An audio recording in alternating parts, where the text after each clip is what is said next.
জন্ম হচ্ছে আরএসএস, বিজেপির জন্ম হচ্ছে আরএসএস থেকে। শুনে নেন, বিজেপি আরএসএস হচ্ছে এদের গর্ভগৃহ। এদের গর্ভগৃহ হচ্ছে বিজেপির, আর তৃণমূলের গর্ভগৃহ হচ্ছে ওই আরএসএস নামক দল। ভাববা আছে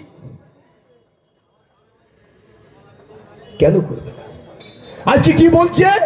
ওই ভাগবত বলছে, ওই আরএসএস দলের সভাপতি বলছে, আরে মমতা তো দুর্গার মতো, মা দুর্গার মতো মমতাকে। আর মমতা বলছে কি, বিজেপির চেয়ে আরএসএস ভালো।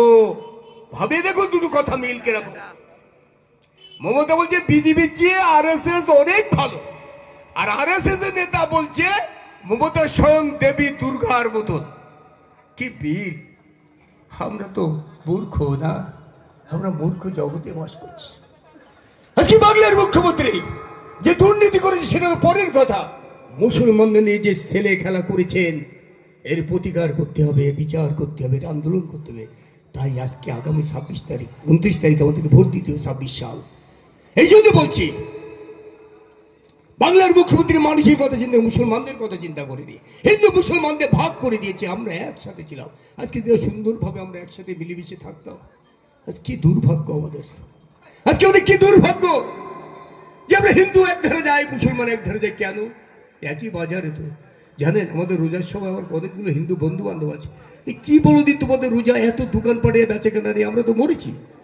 আজকে সমাজ যদি এগিয়ে যেতে হয়, হিন্দু মুসলমান কোলভিল সাঁওতাল খ্রিস্টান সমস্ত সম্প্রদায়ের মানুষ যেখানে বাস করে, সেই সমাজটা সবচেয়ে এগিয়ে যায়, সেই সমাজটা সবচেয়ে উন্নত শিখরে ওঠে।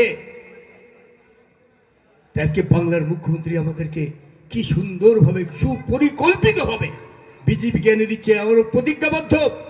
এই মমতা বন্দ্যোপাধ্যায় 1998 সালে ওই বাজপেয়ী সরকারের মন্ত্রিসভার রেল মন্ত্রীর সভাপতি ছিলেন, রেল দপ্তরের সভাপতি ছিলেন। 1999 সালে ইনি ওই রেল মন্ত্রী হয়েছিলেন এই বিজেপি সরকারের। 2001 সালে উনি বিধানসভা নির্বাচন করেছিলেন ওই বিজেপির সাথে। আর বলছে কি জানেন, আমি সেদিন একটা কথা শুনছি, অভিষেক